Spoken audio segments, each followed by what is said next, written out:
하나님 참 감사합니다. 오늘도 우리에게 은혜를 베풀어 주셔서 하나님께 더 가까이 감히 우리의 복이라는 사실을 하나님 깨닫게 하시니 감사합니다. 오늘 하나님 말씀을 배우고 또 하나님 신구약 중간사 시간을 통하여서 하나님의 일하시는 방법을 깨달아가는 귀한 시간이 우리 안에 있게 하여 주옵소서. 그래서 우리 삶에 나타나는 여러 가지 이야기들, 혹 우리가 하나님을 눈치채지 못하는 그 순간에도 하나님은 여전히 일하시고 계시고 우리 가운데 살아계시다는 사실을 분명하게 깨닫고야만은, 느끼고야만은 하나님 귀한 성도들이 되게 하여 주옵소서. 주 예수 그리스도의 이름으로 기도합니다. 아멘. 네, 오늘은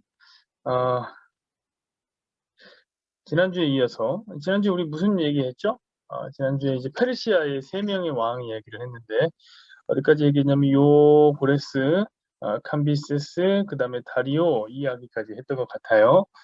그쵸? 그래서 오늘은 이 이후의 이야기, 다리오 더불어서 이 이후의 이야기를 했으면 좋겠는데, 뭐 다 다룰 건 아니고요. 오늘은 지난주에 제가 소개를 해드렸다시피 너무 늦어서는 안 되기 때문에 이 페르시아 이야기 하고, 그 다음에 자연스럽게 헬라 제국 넘어가고, 그 다음에 오늘은 하스몬 제국까지, 하스몬 왕조까지, 제국이 아니죠, 왕조까지 넘어가는 그런 어떤 과정을 진행을 할 테니까 잘 갈 수 있도록 도와주십시오. 이게 돼야 되는데 또 너무 시간이 끌어지면 안 될 수 있으니까. 그렇죠? 오늘은 특별히 두 가지의 절기를 놓고 저는 이제 이스라엘의 두 가지 절기를 비교하는 작업을 할 거예요. 역사 속에서. 역사라는 거대한 흐름 속에서, 이게 역사인데요. 역사라는 거대한 흐름 속에서 두 가지 절기 두 가지의 것을 이렇게 살짝 비교하는 과정을 겪으려고 합니다. 그래서 이제 역사를 하는 거거든요. 왜냐하면 이 절기가 왜 만들어졌는가, 어떻게 탄생했는가, 그 경위를 설명하고 그 절기가 가지고 있는 복음적 의미를 밝히는 것, 이것이 오늘의 목적입니다. 자, 이 힌트를 드리자면 이 두 가지 절기는 오늘날에도 이스라엘이 지키는 절기입니다. 그러나 그 의미가 너무나 상반되어 있는 절기다. 하나 더 힌트를 드리고 이제 들어가자면, 하나의 절기는 매우 복음적이고 하나의 절기는 매우 인본주의적인, 복음적이지 않은 비복음적인 절기라는 사실을 배워나가는 겁니다. 힌트예요. 자, 오늘 공부를 통해서 배워봤으면 아주 좋겠습니다. 오늘 이제 이어서 해보자고요. 이 다리오 이어서 해보자고요. 우린 지난주에 다리오 왕까지 공부를 해봤습니다. 이 다리오 왕은 어떤 것을 했다고 했습니까? 다리오 왕은 특별히 이 9년제, 진시황이 9년제에 제일 처음에 한 거 아니라고 그랬죠? 9년제가 뭡니까? 나라가 이렇게 있으면 서울시, 서울, 부산, 뭐 이렇게 나눈 거죠. 전라도, 뭐 이렇게 나눈 것이 이제 9년제라고 그랬습니다. 전국을 이제 20개로 나눠서 120도로 나눴다고 했어요. 20개 지역 120도로 나눴다. 이 다리오가 이 일을 했다고 했습니다. 그리고 중앙 집권을 이루어냈죠. 굉장히 내실 있는 국가를 만들어내는 되게 귀한 왕입니다. 그러면 여러분, 보통 이제 왕들이 그렇게 내실 있는 국가를 만들고 나면 왕들이 뭐 합니까? 왕들이 항상 내 나라를 굳건하게 세우고 난 다음에 하는 일은 반드시 뭐냐면 정복전쟁이에요. 그쵸? 정복전쟁을 하기 시작하는 거예요. 특별히 이 다리오라는 왕은 분쟁 지역이 있었는데, 이게 지금 오늘날의 그 지도인데, 그래서 여기가 이제 페르시아거든요. 여기가 페르시아. 음. 요 에게해 여기 그리스였고요. 요 부분이 바로 이 분쟁 지역이었어요. 맨날 여기서 이제 싸운 국경 분쟁 지역이죠. 싸웠어요. 근데 이제 여기서 싸우는 것을 멈추지 않고 이 다리오라는 왕은 내 나라를 굳건하게 건실하게 세웠기 때문에 이제 나는 뭐 할 거냐? 이 그리스를 정복하러 가겠다. 정복하기 위해서 이제 나가는 정복 전쟁을 이제 펼치는 이야기가 시작됩니다. 총 3차에 걸친 정복전쟁이 시작됩니다. 그래서 이게 뭐 유명한 페르시아 전쟁이라고 하죠. 페르시아 전쟁. 그리스를 향해서 가는 겁니다. 자, 첫 번째 전쟁은 언제 일어나냐면 BC 492년에 이루어지는 전쟁입니다. 이 다리오라는 왕이 여기 다리오, 이 다리오라는 왕이 그리스로 이제 넘어가려고 이제 하는데 넘어가는 길에 밑에 보면 되죠. 여기. 네. 보이십니까? 이 페르시아 제국이 있고 이 그리스로 넘어가는 길인데 자 보세요. 1차 전쟁 보세요. BC 492년 이렇게 이제 쭉 가는 겁니다. 배 타고 가는 겁니다. 배 타고 가는데 바로 여기서 이제 아투스 고시라고 하는 데서 뭘 만납니까? 풍랑을 만나고야 맙니다. 풍랑을 만나요. 몬스터라는 풍랑을 탁 만나버려요. 풍랑에 막혀서 300여 척의 배를 손실당하고 아무것도 못하고 싸움도 못하고 그냥 다시 이렇게 돌아가는 첫 번째 전쟁을 매우 허무하게 치르게 됩니다. 자, 그래서 이제 풍랑을 만나면 어떻게 해야 되겠다. 이제 준비를 하는 거죠. 만발의 준비를 이제 하고 자, 두 번째 전쟁은 몇 년입니까? 2년 뒤, 그 뒤로 2년 뒤 490년에 전쟁을 준비해서 이제 출발을 하게 되는 것입니다. 보세요. 쭉 이제 이렇게 가죠. 이렇게 이제 가는 게 이제 두 번째 전쟁이란 말이에요. 자, 두 번째 전쟁은 다리오가 굉장히 준비를 많이 했어요. 그래서 2만 명의 보병, 다리오가 그리고 5천 명의 기병, 그리고 배를 600척을 가져갑니다. 수병이 4만 명, 수병만 4만 명 데리고 가는 거예요. 이들과 싸우는 거예요. 누가? 그리스의 도시 국가 연합이. 이 밀티아테스라고 하는 이 장수를 중심으로 해서 몇 명이 있었냐면 9천 명의 보병. 그리고 이제 용병이 600명으로 이제 구성된 이 군대, 그리스 군대와 이 페르시아 군대가 싸우는 것이죠. 굉장한 전투가 이제 벌어집니다. 그 전투가 무엇이냐면 그 유명한 여기 보이시죠? 마라톤 전투. 얘기 많이 들으셨죠? 마라톤 전투에서 승리해갖고, 야, 이길 수가 없을 것 같았는데, 이겨갖고, 너무 즐거워갖고, 이 그리스의 군인이 막 뛰어가죠? 어디까지요? 이 아테네의 광장까지 뛰어가다가, 이제 죽게 되는. 그래서 이제 뭐 42.19, 근데 42.19, 이거 아니에요. 여기 아테네까지 42.19가 아니라, 사실 이것은 이제 근대 올림픽이 시작이 무엇으로 되냐면 런던 올림픽으로 시작되는데 이 런던 올림픽에서 보면은 이제 버킹엄 궁에서 올림픽 스타디움까지가 42.19였기 때문에 이제 마라톤을 그렇게 정한 거지. 그때 이 거리가 마라톤 이 42.19 이건 아닙니다. 어쨌든 그 유명한 전쟁이 시작되는 거죠. 이 마라톤 전쟁. 이 전력차가 엄청나죠. 누가 이긴 겁니까? 여기가 이긴 겁니다. 그것도 여러분 얼마만에 싸웠냐면 15분 만에. 싸운 지 15분 만에 페르시아군이 6,400명이 죽어요. 얘네 6,400명 죽어요. 그리고 얘네는 192명 죽어요. 그러니까 정말 완전 학살을 한 거야, 학살을.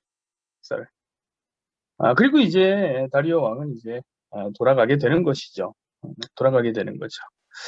그리고 이제 다리오 왕은 죽게 됩니다. 그리고 이제 세 번째 전쟁이 시작되는데 이 세 번째 전쟁은 언제 시작됩니까? 그 후로 10년 뒤 480년에 BC 480년에 시작됩니다. 왕이 바뀌어요. 왕이 그 전에 이제 다리오 왕에서 이제 누구냐? 아까 전에 보셨던 이 아하수에로라는 왕이 이제 왕이 되어서 아하수에로는 이제 다리오의 아들인데 이 성경에 나오는 왕입니다. 아하수에로. 다리오의 아들이고 또 여러분 잘 아는 에스더의 남편이에요. 에스더의 남편. 이름을 다르게 부르기도 하죠. 어떻게 부릅니까? 크세스 이렇게 부르기도 합니다. 어디서? 영화 300에서. 영화 300에 등장하는 왕이에요. 요 왕이죠. 요 왕. 300에 나는 관대하다를 늘 외쳤던 이 왕이 바로 누구예요? 아하수에로 왕이고 아하수에로 왕 그리고 이 스파르타의 왕 300의 주인공이죠. 레오니다스 스의 전투가 있었던 게 이제 바로 이 세 번째 전투입니다. 세 번째 전투. 그 유명한 그 테르모필레 그 협곡에서 전투하는 거 기억하십니까? 어?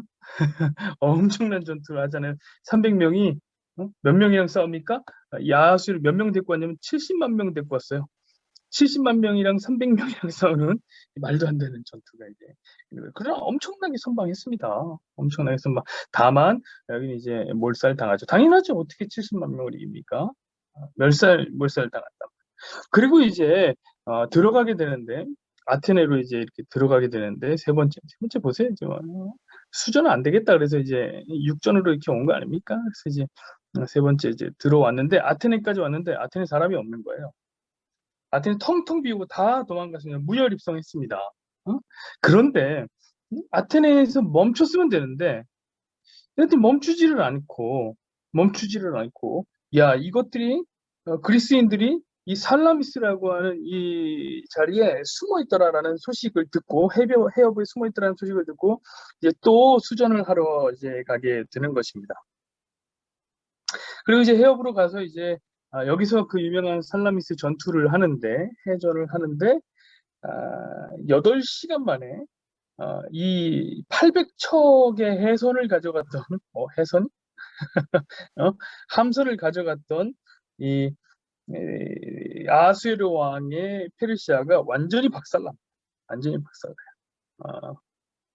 왜 그러냐면 사실은 이제 2차 전쟁을 했을 때 이제 육전을 이제 펼쳤으니까 여기서 이 아테네랑 싸운 그 마라톤 전투가 육전이잖아요. 육지에서 육지전을 싸웠으니까 지고 난 다음에 페르시아가 3차전을 반드시 오게 될 텐데 이 3차전에는 반드시 육전을 준비해서 올 것이다.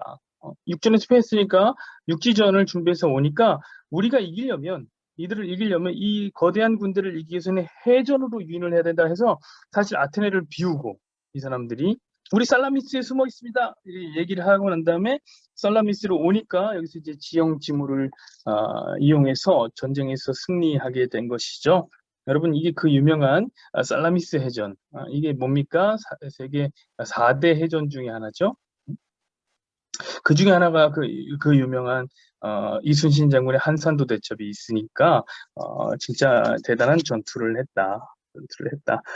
그리고 여기서 이제 완전히 박살난 다음에 돌아가게 됩니다. 자기네 집으로 이제 다시 이렇게 돌아가게 되는 거죠. 그리고 난 다음에 이제 이 3차 전쟁을 끝으로 더 이상 페르시아는 전쟁에 대한 의욕을 완전히 상실하게 됩니다. 전쟁할 마음이 1도 없는 거예요. 1도 없어요. 이 아하수에로 전쟁할 마음이 전혀 없는 거예요. 그래서 일어난 이야기가 무엇이냐면 바로 여러분 에스더서입니다. 에스더서. 여러분 에스더서는 크세르크세스가 전쟁 안에서 생긴 이야기예요. 이 에스더의 이야기가 여러분 괜히 나오는 게 아니라요. 이 아하수에로가 전쟁 패배의 여파로 향락에 빠진 왕이 되었기 때문에 일어나는 겁니다. 자, 에스더서의 첫 번째 부분은 1장에 어떤 얘기가 나옵니까? 이 아하수에로가 무려 180일 동안에 뭘 합니까? 잔치를 벌이죠.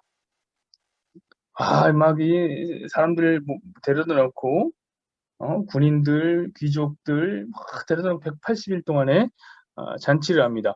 그리고 천민들한테도 7일인가요? 먹을 거 막 주고 난리 납니다. 왜 잔치를 하는 걸까요? 왜 잔치하냐면 나는 전쟁에서 패했으나 나는 여전히 건재하다. 우리가 전쟁에서 패했다고 망하는 거 아니다? 나는 건재하다. 이거 보여주려고 잔치하는 거예요. 자, 그때 이제 애써서 보면은 이 180일 동안의 잔치를 할 때에 이 사람이 지금 나는 건재하다. 이거 지금 보여주고 싶은 거예요. 그래서 누굴 부르냐면 와스디라고 하는 황후를 부른 거예요. 황후. 나에게 나오시오. 불렀는데 자랑하려고. 근데 이 황후가 안 갑니다. 이렇게 거절한 거죠. 거절한 거예요. 이 여자가 건방지기 때문에 안 왔다 이렇기보다는 사실 이 에서서에서 이제 야수에로가 180일 동안의 잔치를 할 때 이 왕후 와스디도 뭘 하냐면 여자들을 데리고 부녀들을 데리고 잔치를 하니까 아니 잔치를 하는데 이 잔치 주인이 어떻게 갑니까? 그래서 가지 못합니다라고 얘기했는데 이제 이 야수에로 이제 전쟁에서 패하고 완전히 맛이 갔어요.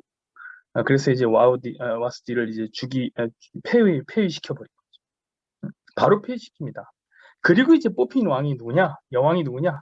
왕후는 바로 우리가 잘 아는 에스더가 되겠습니다. 에스더. 여러분, 이 에스더의 이야기는 무엇입니까? 오늘 처음 하고 싶은 그 절기 이야기예요. 바로 이 부림절이라고 하는 절기죠. 부림절. 아시겠습니까? 부림이라고 하는 것은 뽑기 하는 겁니다. 뽑기. 자, 부림절이라고 하는 것은 짧게 요약하자면 하만이라는 총리가 이 아하수에로의 오른팔 총리였는데, 이 하만이라는 총리에 의해서 멸족을 당할 뻔한 누구? 이스라엘이 다 죽을 뻔했어요. 죽을 뻔했는데 이들이 어떻게 이 에스더를 통해서 하나님께서 어떻게 자기 백성을 구원하시는가를 보여주는 매우 복음적인 책이 바로 이 에스더서가 되겠습니다. 그리고 그 부림절이 되겠습니다. 그 바로 이 에스더가 이 에스더서에서는 예수 그리스도의 모형으로 등장하는 거예요. 왜요? 뭐라고 합니까? 난 죽으면 죽으리이다 하면서 이제 나가는 겁니다. 그것이 이제 부림절이 되어서 유대인들의 절기가 되는 것입니다. 자, 여러분, 그런데 왜 에스더가 어떻게 왕후가 되었는가? 이거 되게 중요하거든요. 어떻게 왕후가 되었는가? 여러분, 이게 다 만들어진 거예요. 그냥 있는 게 아니라요. 보세요. 누구 때문에 일이 일어난 거냐면 이 다리오 때문에 일이 일어난 겁니다. 이 다리오가 제가 뭐 했다고 했습니까? 여기 써 있잖아요. 9년제 했다고 했어요. 9년제. 9년제라는 것은 중앙을 중심으로 해서 지방을 다 나누는 거 잘게 쪼개서 지방을 다 쪼개는 거예요. 전국을 이 당시 이제 아하수에로는 128개의 도로 나누었단 말이에요. 여러분 생각해 보세요. 만약에 이게 없었다면, 저 9년제가 없었다면 지금도 여전히 다리오 이후로부터 아하수에로까지 여전히 봉신국과 그렇죠. 봉신국과 제후국으로 나누어져 있다면 어떻게 됐을까요? 이 제후국의 왕인 아하수에로는 누구랑 결혼할까요? 이 봉신국의 누구랑? 공주랑 결혼하겠죠. 왜냐면 이 당시 다 정략 결혼이니까. 다 정략 결혼하니까. 그렇죠? 그런데 이 전국을 128도로 나눈 9년제 때문에 아하수에로가 뭘 하냐면 전국에 이야기를 합니다. 가장 아름다운 여자를 데려와라. 신하들이 각 도에서 막 예쁜 여자를 뽑아냈단 말이에요. 그래서 여러분, 에스더가 누굽니까? 에스더는 유대인입니다. 이 당시 유대인이 무슨 힘이 있어요? 아무 힘이 없던 유대인인 에스더가 그래서 뽑힌 겁니다. 자, 여기서부터 출발된 에스더의 이야기가 유대인들을 구원했더라. 그러니까 여러분, 이 에스더서는 구원이라는 것이 어떻게 전적으로 하나님의 능력으로 이루어지고 있는 것인가, 만들어가고 있는 것인가. 자, 다리오는 지난번에 얘기했죠. 어떻게 왕이 됐어요? 말과 마부로. 마부 때문에 왕이 된 다리오. 자, 그러나 지난주에 우리가 결론을 냈을 때 그랬습니다. 다리오가 정말 말과 마부 때문에 왕이 됐냐? 아니에요. 하나님에 의해서 왕이 됐습니다. 그러니까 그 다리오가 하나님의 작품 속에서 9년제를 만들고 그 속에서 에스더가 왕비가 되면서 그 왕비인 에스더가 어떻게 유대인들의 구원 사역에 도구로 사용되느냐, 이걸 보여주는 거죠. 그래서 에스더서를 보면요, 이 하나님이라는 말이 한 번도 안 나와요. 에스더서에는 하나님, 여호와 한 번도 안 나옵니다. 말이 안 나와요. 그래서 어떤 사람들은 그런 얘기를 했습니다. 이 구약 성경에 에스더서를 이제 편입할 때에 에스더서는 성경이 아니다, 성경일 수 없다, 제외하자는 말을 써요. 하나님이란 말이 안 나오니까. 그러나 그 어떤 성경보다도 이 에스더는 하나님의 주권적인 역사를 보여주는 거예요. 뭐요? 다리오의 9년제, 아하수에로의 전쟁 패배, 그로 인한 이 아하수에로의 타락, 그리고 황후를 교체하는 그 일들을 다 하나님께서 하시는 것을 우리가 목도했기 때문에 하나님 아니면 할 수 없는 일들이 이스라엘을 구원해냈다. 그것이 성경적으로 보면 구약의 마지막 역사죠. 여기까지밖에 안 나오니까 구약의 마지막 역사고, 그것이 마지막 절기가 돼서 우리에게 전해지고 있는, 이스라엘이 지금도 하고 있는 것이고요. 저는 이것을 뭐라고 얘기하고 싶으냐면 신본주의적 절기다라고 말하고 싶어요. 하나님이 하신 것이기 때문에. 하나님이 하신 거기 때문에. 자, 첫 번째, 바로 이 신본주의적 절기 불임절입니다. 자, 다시 페르시아와 헬라 이야기로 넘어가 보자고요. 자, 페르시아는 보세요. 전쟁 의지를 완전히 상실했어요. 세 번의 전투 끝에 특별히 세계 3대 해전이었던 4대 해전이 살라미스 해전에서 완전히 패하고 난 다음에 전쟁 의지를 완전히 상실했습니다. 그런데 문제는 무엇이냐면 이들은 전쟁 의지를 상실했는데 얘네들은 그리스 애들은 여전히 두려워요. 자, 1차 왔고 2차 왔고 3차 왔습니다. 4차는 왜 못 올까? 4차가 올 수 있다라는 두려움이 있었습니다. 그래서 이 델로스라고 하는 섬에서, 여기는 안 나왔지만 델로스라고 하는 섬에서 이 그리스의 도시국가가 모입니다. 약 400여 개의 국가가 있었는데 이 한 섬에 모여서 동맹을 맺습니다. 델로스 동맹이라고 하는 유명한 동맹인데, 델로스 동맹 적어보죠. 이 동맹의 맹주가 누구냐면 아테네가 제일 그 당시 큰 도시국가 아닙니까? 이를 중심으로 이제 아테네의 이제 페리클레스 왕이 이제 주인이 되어서 이 동맹의 주인이 되어서 이야기를 하는 거죠. 자, 4차 침공이 있을 수 있어. 근데 전쟁을 하려면 뭐가 필요하는 거야? 돈이 필요하잖아. 그러니까 우리는 돈을 모으자. 도시국가들에게 돈을 모아서 페르시아 전쟁을 준비하자. 막 얘기한 거예요. 그래서 이 동맹의 사람들이 그렇지, 돈이 필요하지. 그래서 이제 돈을 모아주기 시작합니다. 이 아테네에 돈이 막 들어오는 거예요. 돈이 들어옵니다. 근데 이 페리클레스가 어떻게 하냐면 그 돈으로 무엇을 하냐면 아테네의 신전을 짓기 시작해요. 자기 나라 신전을 지어요. 그리고 광장을 짓는데 돈을 막 쓴단 말이에요. 그러니까 여러분 생각해보세요. 이 델로스에서 동맹을 맺은 국가들이 어떻게 생각하겠어요? 아니 이거 전쟁하자고 해갖고 돈 모으자고 했는데 왜 니네 땅 사고 땅 짓는 거 왜 하고 있어? 이거 이상하잖아요. 그래서 항의를 합니다. 근데 이 페리클레스가 대단합니다. 뭐라고 얘기하냐면 야 생각해봐라. 지난 이 3차에 걸친 이 페르시아 전쟁에서 가장 피해를 많이 본 국가가 어디냐? 바로 아테네가 아니냐? 그리고 가장 많이 전쟁을 한 나라가 어디냐? 아테네가 아니냐? 그러니까 먼저 우리가 돈을 써야 되겠다. 얘기한 거예요. 자, 결국에 이 델로스 동맹이라는 것은 이 페르시아의 전쟁을 막자, 4차 전쟁을 막자라고 그래서 이 동맹을 했는데 결국 이 돈 때문에, 그때나 지금이나 똑같아요. 돈 때문에 무너지는 거예요. 이 돈 때문에 이 아테네를 중심으로 한 어떤 민주정, 얘네들은 민주정 아시잖아요. 우리 아테네 민주정은 아시잖아요. 민주주의하는 나라였어요. 이 민주정 국가들과 또한 어떤 나라, 스파르타라고 하는 나라. 스파르타는 이제 과두정이라고 하는데 과두 두 명이에요. 머리가 두 명인 거예요. 두 명인 이 왕을 갖고 있는 이 스파르타를 중심으로 과두정 갖고 있는 나라들이 서로 싸우기 시작한 거예요. 전쟁하기 시작한 거예요. 자, 결국에 하나 되어서 페르시아를 치자라고 했는데 페르시아는 전쟁 의지 없고 이 둘이 싸우게 된 것입니다. 그 전쟁이 바로 그 유명한 펠로폰네소스 전쟁입니다.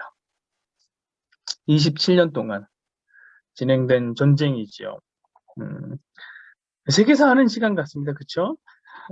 자, 그 전쟁에서 누가 이깁니까? 스파르타가 이기죠. 역시 전쟁은 스파르타. 스파르타. 그러나 여러분, 이 스파르타는 굉장히 조용히 사라집니다.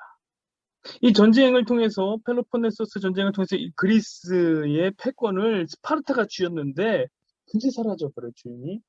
왜죠? 이유가 너무 많아요. 근데 이 스파르타가 워낙에 군사력만 중요하게 하는 나라입니다. 군사력에 올인한 나라. 유명하잖아요, 여러분. 이 나라가 건강한 아이만 키워요. 애를 낳으면 애가 건강해야지만 키워요. 장애인이 태어나거나 아니면 뭔가 좀 부족해 보인다. 작다 그러면 갖다 버리고 죽인단 말이에요. 결혼도 오직 아이를 낳는 목적으로 결혼을 해요. 그리고 이 아내를 공유하는데 이게 진짜 재밌는 얘기입니다. 이 스파르타가 전쟁에 미쳐갖고 아이를 낳는 거에만 목적이 있어요. 그래서 아내도 서로 공유해요. 막 친구 주고 더 센 애한테 주고 아이를 낳으면 같이 키운단 말이에요. 자, 공산당 같단 말이에요. 공산당. 여러분 300이라는 영화를 보면 재밌는 이야기가 나오는데 이 레오니디스 왕이 어떻게 합니까? 이 스파르타 그 페르시아랑 전쟁을 치르기 위해서 막 나갈 때 왕비가 이제 뒤를 따라오면서 걱정의 눈빛으로 쳐다보죠. 아이를 이렇게 안고 딱 쳐다보죠. 그러니까 레오니디스 왕이 뭐라고 얘기합니까? 왕비인데 왕비를 향해서 그 유명한 얘기를 하잖아요. 무슨 얘기를 하냐면 어, 다른 남자 만나서 건강한 아이를 낳으시오. 이런 얘기를 한단 말이에요. 여러분 왕비한테 그런 얘기하면 안 되죠. 왕이 잘 죽었다고 다른 남자 만나서 결혼하라고 하면 돼요? 안 되는데 이 나라는 스파르타는 오직 아이를 낳아서 전쟁한다. 요거밖에 없습니다. 왕비도 얄짤없습니다. 일종의 공산주의 국가 같았단 말이에요. 이 사람들은 이 남자들이 일을 안 해요. 스파르타의 남자들은 일 안 해요. 오직 군사훈련만 합니다. 여자들이 다 일합니다. 왜냐면 돈을 벌어봤자 쓸모가 없어요. 왜? 물려줄 자식이 없어요. 다 아내를 공유하고 내 자식인지 남의 자식인지 모르는데 무슨 물려줄 자식이 없는데 돈을 뭐하러 봅니까? 그러니까 이것도 보니까 결국 돈 문제예요. 얘네들도 스파르타도. 사유재산이 별로 의미가 없는 사회 시스템. 당연히 문화나 사회가 발전할 일이 없잖아요. 그렇죠? 그냥 건강한 아이만 낳고 키우는 거예요. 자, 그러다 보니까 사람들이 도망가는, 여기서 어떻게 삽니까? 도망가는 거예요. 게다가 여러분 전쟁 많이 하는 나라잖아요. 그러니까 점점 인구가 줄어서 나중에는 스파르타라는 나라에 이 1,000명이 전부였대요. 그러니까 인구가 줄어서 이제 사라진 거예요. 자, 그래서 어떻게 되냐면 결국에 이 스파르타라는 나라는 금세 뭐 누가 때리지도 않았어요. 지들 혼자 사라졌어요. 그리고 이 테베라는 나라가 이 그리스의 패권을 쥐게 됩니다. 여기 있는 거예요. 여기 테베. 이 가운데 있죠? 근데 이 테베라는 나라가 이 그리스 전 지역뿐만 아니라 이 위에 보면 이 마케도니아라고 하는 이 지역까지도 패권을 쥐고 있어요. 지배를 하고 있는 거예요. 근데 이 멀리 떨어져 있는 이 나라를 어떻게 지배하느냐? 어떻게 지배하냐면 이 나라의 왕자를 여기 데려다가 볼모로 삼는 거예요. 마치 중국에서 우리나라 왕자나 공주 데려가는 것처럼 이들도 왕자를 데리고 오는 거예요. 자, 근데 그게 이게 문제였어. 역사는 참 재밌습니다. 이들을 지배하기 위해서 마케도니아를 지배하기 위해서 테베로 데려와서 볼모로 삼았는데 문제는 이때 온 마케도니아의 왕자가 누구냐? 이 왕자가 그 유명한 필리포스 2세였습니다. 필리포스 2세. 이게 누구죠? 알렉산더의 아버지. 아버지란 말이에요. 알렉산더 대왕의 아버지. 근데 이 사람이 전쟁 천재예요. 전쟁 천재. 그러니까 태어나기를 용사로 태어났어요. 싸움 잘하는 용사로 태어났는데 문제는 이 테베라는 이 도시국가에서 이 볼모 생활, 인질 생활을 할 때에 무엇을 하냐면 이 전쟁사, 이 27년 동안의 이 전쟁사, 그리고 페르시아의 전쟁사를 꿰뚫습니다. 그래서 공부 엄청나게 하는 거예요. 뭐 엄청나게 해요. 그래서 전쟁의 수포 천재가 됩니다. 그리고 인질 생활이 끝나고 다시 여기서 이제 볼모 생활 끝나고 다시 마케도니아로 돌아가게 되는데 다시 돌아가서 이 사람이 왕 된단 말이에요. 이 필리포스 2세가 왕이 돼요. 그때 이 지역의 야만인들, 여러분 마케도니아 사람들은 그리스인들이 여기 있는 도시국가 사람들이 인정을 안 했어요. 저런 야만인들 이렇게 했단 말이에요. 그 야만인들을 모아서 뭘 하냐면 이 전쟁 영웅이 강력한 군대를 강군을 만들어서 어떻게 하냐 다시 내려와서 이 그리스를 정복하게 되는 겁니다. 여러분 이 필리포스가 얼마나 잘 싸웠냐면요. 이 필리포스 2세가 정말 싸움 잘했는데 이 사람 전쟁 천재라고 했잖아요. 근데 이 아들이 누구였습니까? 알렉산더 대왕이란 말이에요. 이 사람 진짜 전쟁 너무 잘하는 전쟁의 천재 중에 천재죠. 근데 이 사람이 자기 아버지가 이렇게 싸우고 정복하는 것을 가만히 보니까 배가 아파요. 배가. 왜 배가 아프냐면 아버지가 저렇게 전쟁을 하는 걸 보니까 내가 지배할 땅이, 내가 정복할 땅이 없어지는 거예요, 점점. 그래서 아버지가 이제 그만 좀 전쟁했으면 좋겠다라고 생각할 만큼 전쟁 천재가 인정하는 전쟁 천재가 이 필리포스 2세였습니다. 이 사람이 이제 했던 게 뭐냐면 바로 이거 아십니까? 이 유명한 전쟁 기법인데 이 중장 보병이라고 하는 거, 이 엄청나게 긴 창으로 탁 대고 여기서 이제 오면 죽이고 밑에 이거 무적입니다. 무적이에요. 이거를 필리포스 2세가 이제 만들게 된 겁니다. 대단히 싸움을 잘하는, 대단히 싸움을 잘하는. 그러나 이 필리포스 2세가 그만 신하에게 무엇을 당합니까? 암살을 당하게 되는 거죠. 암살을 당하게 돼요. 그래서 이제 이 필리포스 2세의 아들인 알렉산더가 왕이 됩니다. 왕이 됩니다. 그의 나이 20살이었습니다. 20살. 겨우 20살짜리 왕. 그랬더니 자, 여러분 생각해 보십시오. 20살짜리 왕이 20살짜리가 왕이 되었어요. 그러니까 이 지금 보세요. 여기 있는 이 도시국가들이 난리가 났습니다. 신이 나는 거예요, 신이. 왜? 그렇지 않아도 이 마케도니아 이 야만족 인간들에게 지배를 당하는 것이 굉장히 기분이 나빴는데, 그렇죠? 못마땅했단 말이에요. 그런데 어쩔 수 없죠. 왜냐하면 필리포스 2세가 워낙에 강력한 이 싸움꾼이었으니까. 그런데 이제 막 20살짜리가 왕이 되니까 반란을 일으켰단 말이에요. 반란을 일으킵니다. 일어나자, 봉기하자 막 일어났는데 대단한 착각이었죠. 대단한 착각이었습니다. 왜냐면 이 20살짜리 이 알렉산더는 싸움 더 잘해. 그리스의 반란군을 싹 정리해버립니다. 한순간. 그리고 이제 이들을 다 정리하고 이들 막 다 노예로 막 팔고 그러니까 엄청나게 학살하고 그랬거든요. 적을 이제 외부로 돌리기 위해서 어떻게 하느냐. 원래 이 그리스가 왜 델로스 동맹을 했습니까? 이 페르시아가 4차 침공을 할 수 있다라는 것 때문에 이제 동맹을 맺게 된 거 아닙니까? 그래서 이 사실을 다시 끌고 들어와서 야, 니들이 이렇게 페르시아 때문에 두려워서 너희가 이렇게 모여서 동맹했잖아. 그러니까 내가 이 페르시아를 가서 죽여줄게. 적을 외부로 돌리는 거예요. 항상 내부를 강하게 하고 싶으면 반발을 주려면 외부에 적을 두면 됩니다. 그래서 이제 사실 이 알렉산더가 전쟁에도 천재였지만 철학자 아리스토텔레스의 제자 아닙니까? 머리도 굉장히 똑똑한 사람이었죠. 그래서 이제 군사 5만 명을 데리고 여기서 이렇게 떠나서 페르시아 제국을 정벌하기 위해서 나간 겁니다. 전쟁하러 나가는 겁니다. 그리고 비로소 이제 보면은 이 페르시아가 이제 마케도니아에서 이제 쭉 출발해서 어디까지 이제 여기까지 이수스 전투까지 가는데 여기서 이제 전쟁에서 완전히 이기거든요. 근데 여기는 뭐 국경지대니까 이제 오는 얘기를 듣고 이제 여기서 이제 다리오 3세가 자식들이 5만을 데리고 와? 겨우 5만을 데리고 페르시아를 전쟁하기 위해서 와? 그래서 35만 명을 데리고 이제 이렇게 가서 이 이수스라는 곳에서 전투가 이루어집니다.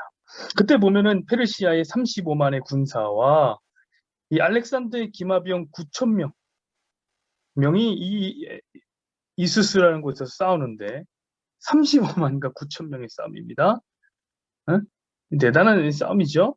근데 이때 페르시아군 11만 명이 사상을 당합니다. 포로로 잡히거나 죽게 됩니다. 여러분 이 전투로 기세가 완전히 바뀌게 되는 거예요. 자, 알렉산더는 파죽지세로 어떻게 합니까? 이 페르시아를 따먹는 거예요. 보십시오. 이수스 전투에서 이집트 여기 와서 가는 곳마다 알렉산드리아라는 나라 세우고 쭉쭉쭉 페르시아를 다 따먹고 어디까지 갑니까? 인도까지 가는 거예요. 인도까지. 무려 페르시아에서 인도에 이르는 8만 킬로미터의 대영토를 정복하게 됩니다. 이것이 이제 헬라 제국이죠.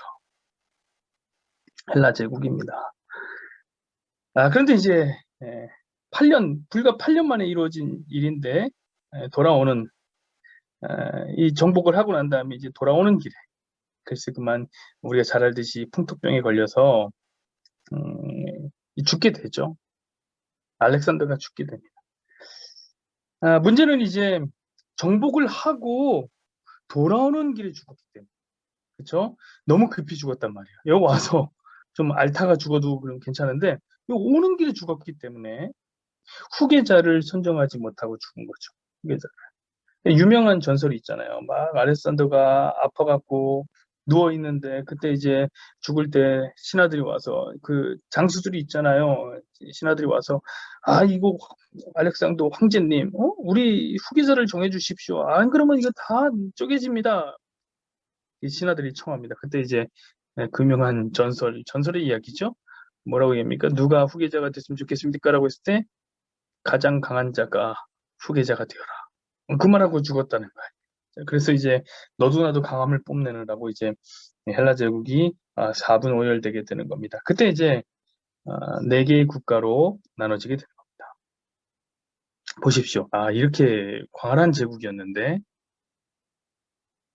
이렇게 4개의 제국으로 카산드라 왕국과 셀류커스, 시마커스 그리고 톨레미 왕국으로 이렇게 4개의 왕국으로 나눠지게 되는 것이죠.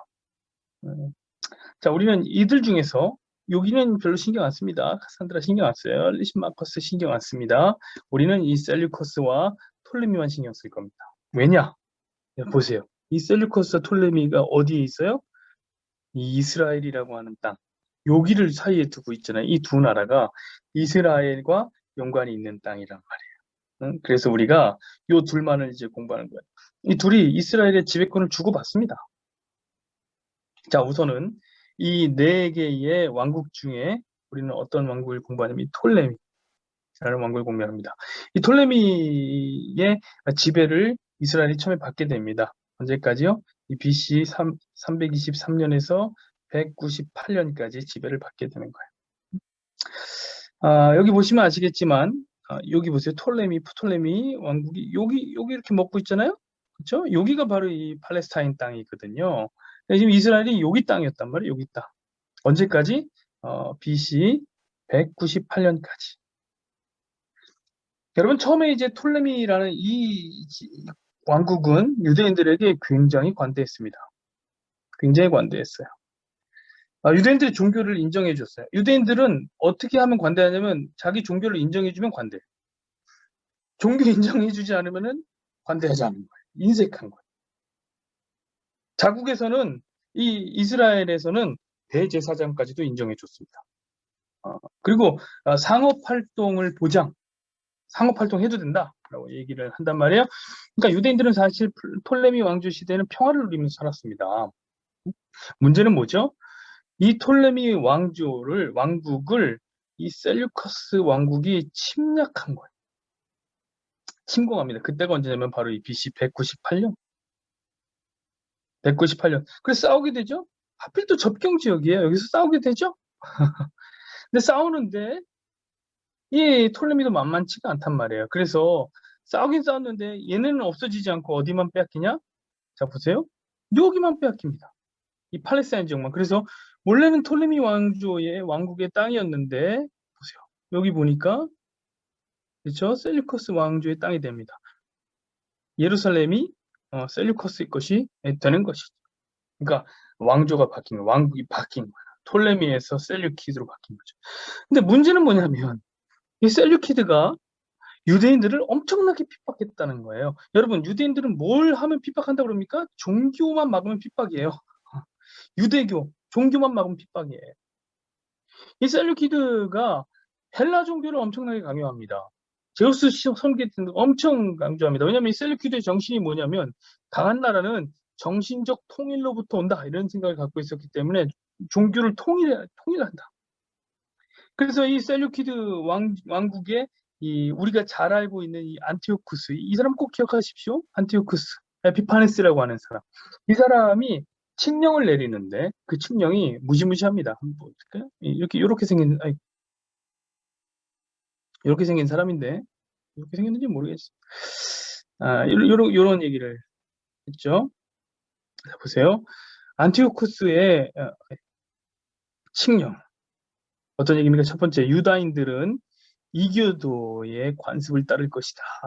그러니까 여기서 이교도라고 하는 것은 유다인들이 아닌, 유대교가 아닌 다른 종교의 관습. 어떤 종교예요? 헬라 종교. 자, 보세요. 두 번째, 성소 안에서 번제를 드리거나 희생제물을 드리거나 술을 봉헌하는 따위 예식하지 말아라. 너희 제사하지 말라는 거죠. 안식일과 기타 축제를 지키지 말라. 이 유대인들은 죽으라는 겁니다. 성소와 성직자들을 모독할 것, 이교의 제단과 성전과 신당을 세울 것, 돼지와 부정한 동물들의 희생 제물로 잡아 바칠 것. 어디? 성전에서. 이들이 목숨처럼 여기는 성전에서. 사내 아이들에게 할례를 주지 말 것. 할례 없는 민족은 이스라엘 민족 아니죠. 온갖 종류의 음란과 모독의 행위로 스스로를 더럽힐 것. 이렇게 하여 율법을 저버리고 모든 율법을 바꾸라는 거야. 자, 이 명령을 따르지 않는 자는 사형에 처한다. 이게 누구? 안티오쿠스라고 하는 왕의 칙령이었습니다. 이게 어디 나오냐면 마카베오라는 성경이 있는데 마카베오상 1장 44절에서 50절. 여러분 카톨릭은 우리는 성경을 믿지만 이들은 외경이라는 것도 믿어요. 이 마카베오가 바로 이 외경에 속하는 겁니다. 카톨릭 성경에 보면은 나오는 얘기입니다. 바로 안티오쿠스가 바로 이렇게 유대인들을 핍박했던 것입니다. 대단한 핍박입니다. 살아남기 어려운 핍박을 한 거죠. 이 셀유키드 왕조가 이 반항적인 유대인들을 그래서 어떻게 가려내냐면 시장에 서서요. 사람들이 장보러 나오면은 장보러 나올 거 아니에요? 거기서 뭐 하냐면 돼지고기를 먹입니다. 돼지고기를 안 먹으면 죽여요. 먹으라 해서 안 먹으면 죽여요. 먹이면 살리는 거예요. 마카비서 2장, 마카비 2서 하곤이죠. 7장에 보면 어떤 얘기가 나오면 유대인 어머니가 7명의 그 아들과 함께 이 시장에서 이 고문 속에 고기를 먹어라, 돼지고기 먹어라, 안 먹는다, 먹어라, 안 먹는다, 이 고문 속에 순교하는 그림이 나온다. 유대인들에게는 생명을 건 이야기죠. 특별히 여러분 할례도 되게 금지시켰다고 아까 얘기했죠. 여기 보니까 아이들에게 할례를 주지 말아라 라고 얘기했습니다. 그리고 할례를 행하면 어떻게 되냐면 그 어머니를 바로 죽입니다. 그리고 그 죽은 어머니의 목에 갓난아이를 매달아 죽입니다. 할례를 행한 갓난아이를. 대단한 핍박이죠, 진짜. 게다가 특히 성전을 훼손하는데 이 돼지를 잡아서 돼지 피를 성전에다가 뿌리고 그곳에서 제우스에게 제사를 드렸어요. 그러니까 유대인들에게 있어서 이 안티오쿠스 이제 에피파네스 놈은 아주 악마의 악마. 악마죠. 이 박해의 주역 안티오쿠스 에피파네스는 이 BC 175년부터 유대 땅을 다스렸는데 이때부터 무엇을 하냐면 자신의 이름을 나는 신의 현현, 신의 현현이라는 건 나타났다는 거죠. 난 신의 현현이다. 그래서 내 이름을 에피파네스라고 불러라. 이 에피파네스가 신의 현현이라는 뜻이거든요. 근데 유대인들은 이들을 뭐라고 불렀냐면 아니 너는 에피마네스다 이렇게 불렀는데 이 에피마네스라는 뜻은 뭐냐면 에피파네스는 신의 현현인데 에피마네스는 미친놈. 한 글자 차이지만 그렇게 불렀단 말이에요. 이스라엘 사람들의 마음이었던 거죠. 자, 이런 폭정 속에 안티오쿠스의 폭정 속에 등장한 인물이 있으니 그 인물이 누구냐면 바로 마따디아라는 늙은 제사장이었습니다. 이 사람은 되게 중요한 사람. 이 사람은 이제 모데인이라고 하는 지역에서 제사장 노릇을 하고 있는 사람인데 이 모데인이라는 지역에도 이 셀류키드의 사람들이 찾아와서 뭘 하냐면 돼지고기를 먹이기 시작합니다. 근데 그것을 이제 보고 못 참겠는 거예요. 누가요? 이 마따디아라는 제사장이 못 참겠는 거예요. 그래서 이 광분하여 자신의 아들 5명이 있는데 이 5명과 함께 이 셀류키드 사람들을 앞제비들을 참수시킵니다. 다 죽여버려요. 자, 그 얘기를 들었습니다. 누가 이 셀류키드 사람들이 들었죠. 자, 어떻게 할까요? 이 사람들을 죽이려고 쫓아온 겁니다. 그러자 이 마따디아라는 사람이 어떻게 하냐면 산속으로 아들들과 함께 피하는데 이 게릴라전을 펼치는 거죠. 산속으로 피하는데 그때 멋진 말 한마디를 남기고 피하는 거죠. 뭐라고 얘기하고 피하냐면 누구든지 하나님과 율법에 대한 열심이 있는 자들은 나를 따르라 라는 얘기를 하고 산속으로 피하게 됩니다. 그때 이제 많은 유대인들이 마따디아에게 몰리게 되는 거죠. 그리고 이 유대인들이 마따디아와 함께 누구와 싸우기 시작하냐면 헬라의 정규군들, 헬라 군인과 싸우기 시작하는데 꽤 잘 싸우는 거예요. 이 전쟁이 마카비 전쟁이라는, 이것도 굉장히 유명한 전쟁. 아까 뭐 이 어디 나왔다 그랬죠? 마카베오 서라고 그랬죠? 이겁니다. 마카베오. 마카비 전쟁이라는 전쟁입니다. 왜 마카비 전쟁이냐면 이 마따디아라는 사람에게는 5명의 아들이 있는데, 5명 다 싸움을 무지하게 잘해요. 이 셀류키드의 군사가 코끼리를 끌고 막 다가오면, 코끼리 끌고, 여러분 코끼리는 그 당시에 탱크 같은 거 아닙니까? 코끼리 끌고 왔는데 이 5명의 아들 중에서 하나가 막 코끼리를 창으로 찔러 죽일 만큼 대단한 싸움꾼입니다. 싸움 무지하게 잘해요. 근데 그들 중에서도 특히 싸움을 잘하는 사람이 있었는데, 유다라는 아들이 있는데 이 사람 진짜 싸움 무지하게 잘하는 사람이에요. 이 사람의 별명이 뭐냐면 바로 이 마카비입니다. 마카비. 그럼 마카비라는 것은 아람어로 망치. 망치를 들으면 여러분 망치복음이 떠올라야 됩니다. 망치복음. 왜 망치자는 이름이 생겼냐면 이 사람 공격이 망치로 내려치는 것 같이 강력한 공격입니다. 그래서 이 전쟁이 마카비 전쟁이다, 이렇게 불렸던 거예요. 이 사람의 별명 때문에 마카비 전쟁. 자, 이 전쟁에서 누가 승리할까요? 이 마따디아의 아들들이, 가문이 승리하게 됩니다. 대단하죠. 사실 이 헬라군을 상대로 이렇게 싸울 수가 없는데 승리하게 됩니다. 그리고 나서 이 마따디아의 아들 가문이 이 BC 164년에, 아까 전에 그 안티오쿠스가 몇 년부터 했습니까? BC 175년부터, 그러니까 11년 만에 어떤 일을 하는 겁니까? 성전을 탈환합니다.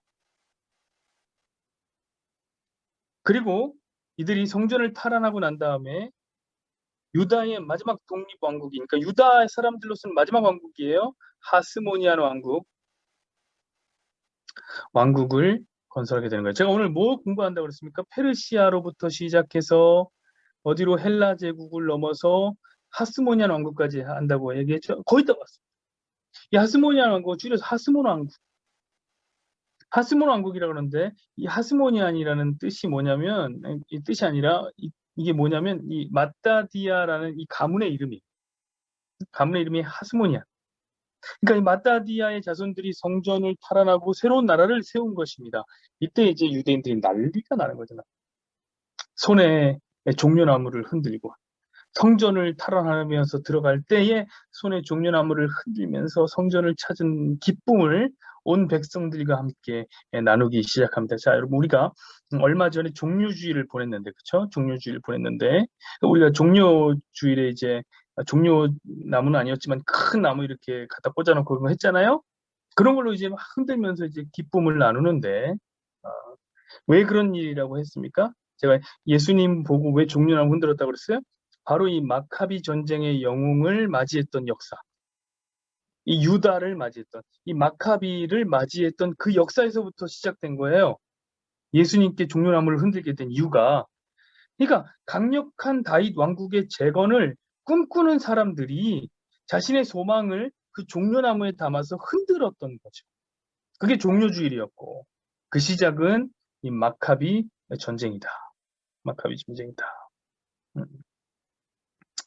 여러분, 이 이스라엘 사람들에게는 굉장히 특이한 버릇이 하나 있는데, 그건 뭐냐면 굉장히 좋은 일이 생기면 그것은 바로 절기로 만들어버려요. 그래서 절기로 만들어서 다 같이 즐기기 위해 두는 겁니다. 자, 우리가 처음에 이야기했을 때 이 페르시아 제국에서, 그렇죠? 페르시아 제국에서 불임절이라는 절기를 지켰다고 그랬습니다. 이게 뭐라고 그랬습니까? 이스라엘 사람들 다 죽을 뻔했는데 하만에 의해서 근데 살아난 그 날을 우리는 불임절이라고 지켰다, 이렇게 얘기했습니다. 그런데 지금 이 하스모니안 왕국이 열리며 성전을 탈환한 그날 너무 기뻤을 거 아니에요. 이스라엘 사람들이 절기로 당연히 만들죠. 이 절기가 뭐냐? 그 유명한 수전절입니다.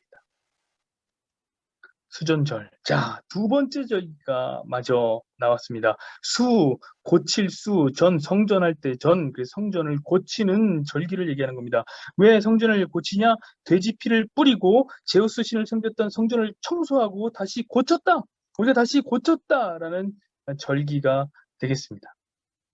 그래서 수전절이라고 부르고, 유대인들이 이날을 하누카라고 하죠. 하누카. 지금도 이 하누카를 즐겨요.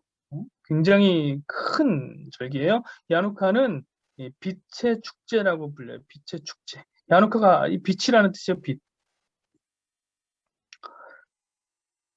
승리를 기념하는 축제죠. 승리를.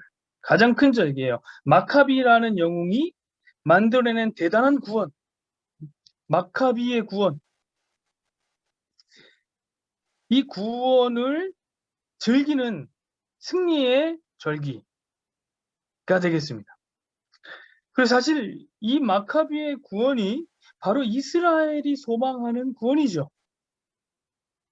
그렇죠? 그래서 예수님이 오셨을 때도 마카비를 그리워하는 마음으로 종려함을 흔들었다고 말씀드렸습니다. 여러분, 이 하누카는 그러나 성경이 말해주지 않는, 성경에는 등장하지 않는, 물론 수전절이라는 얘기가 나오지만 성경이 이 이야기를 소개하지 않는 절기죠. 그렇죠? 왜냐? 이거는 중간사에 있었던 이야기입니다. 자, 저는 오늘 두 가지의 절기를 공부했습니다. 하나는 불임절이고 하나는 수전절이라는 절기였습니다. 둘 모두는 똑같이 공교롭게도 무엇을 얘기하냐면 이스라엘의 구원을 의미하는 절기였습니다. 이스라엘이 구원받은 날, 이날이 너무 즐거워서 즐겼던 절기입니다. 여러분, 불임절은 하만의 손에서, 수전절은 안티오쿠스의 손에서 건져냄을 받은 바로 그런 날입니다. 그래서 똑같아 보이죠. 비슷해 보이죠. 그러나 이 두 날은, 이 두 날을 바라보는 복음적 시선이 완전히 다르다. 완전히 상반돼요. 자, 이 불임절은 어떤 날이냐? 하나님이 이루어내신 구원이에요. 하나님이 대가 없이 인간의 손을 걸치지 않고 대가 없는 구원, 은혜의 구원이 펼쳐지는 날이 바로 이 불임절. 반면 수전절은 어떤 날이냐? 이 수전절은 인간의 손을 걸친 영웅이 만들어낸 구원이죠. 이것은 매우 인본주의적 구원이다. 이라고 말할 수 있겠습니다. 당연히 사람들은 뭘 더 좋아할까요? 수전절을 더 좋아. 사람들은 수전절을 더 좋아해요. 왜? 수전절은 인간이 만들어냈어. 영웅이 만들어냈어. 그런 인본주의적 구원을 사람들은 뭐라고 부르냐면 빛이라고 부른단 말이에요. 빛. 하누카라고 칭하죠. 그러나 여러분, 성경은 다르단 말이에요. 여러분 한번 생각을 해보십시오.